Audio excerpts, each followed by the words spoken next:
नमस्कार। आज की वीडियो में हम बात करेंगे टिहरी रियासत के एक ऐसे राजा के बारे में जिन्हें इंग्लैंड में 11 तोपों की सलामी दी गई थी। जी हाँ, ये राजा थे कीर्ति शाह। जब प्रताप शाह की मृत्यु हुई थी तब कीर्ति शाह मात्र 13 वर्ष के अल्पवयस्क थे। उनके वयस्क होने तक उनकी मां रानी गुलेरिया द्वारा संरक्षित एक समिति शासन करती रही। कीर्ति शाह की शिक्षा अजमेर के मेयो कॉलेज से हुई। वे एक मेधावी छात्र थे। 1892 में ये टिहरी के राजा बने। 1897 में कीर्ति शाह ने टिहरी में घंटाघर का निर्माण करवाया।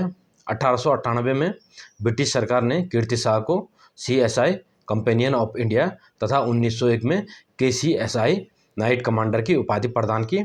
वर्ष 1900 में जब कीर्ति शाह इंग्लैंड गए तो इंग्लैंड में उन्हें 11 तोपों की सलामी दी गई, जो कि उस समय एक बहुत बड़ी बात थी।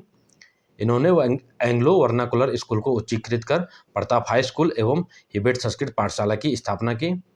इन्होंने कई गांवों में प्राथमिक विद्यालय खोले। इन्होंने श्रीनगर गढ़वाल के राजकीय विद्यालय को छात्रावास निर्माण हेतु 13,000 रुपये की धनराशि दान की थी। इनके समय ही पहली बार टिहरी की जनता बिजली से रूबरू हुई। इन्होंने ही टिहरी को नगर पालिका बनाया तथा जंगलात व कचहरी कार्यप्रणाली में सुधार किया था।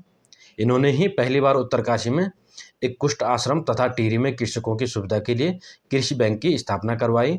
कहा जाता है कि कीर्ति शाह ने ही हिंदी टाइपराइटर का आविष्कार किया था, लेकिन बाद में इन्होंने टाइपराइटर का कॉपीराइट किसी कंपनी को दे दिया था। कीर्ति शाह के समय ही पहली बार मोटर कार टिहरी दरबार तक पहुंची। कीर्ति शाह हिंदी, उर्दू, फ्रेंच तथा अंग्रेजी भाषाओं के प्रकांड विद्वान थे। वह खगोल तथा ज्योतिष के भी कुशल ज्ञाता थे। उन्होंने टिहरी में एक वेधशाला का निर्माण करवाया, जिसके लिए विदेशों से यंत्र खरीदे गए। इन्होंने ही कीर्तिनगर शहर को बसाया था। कीर्ति शाह स्वामी रामतीर्थ से प्रभावित थे।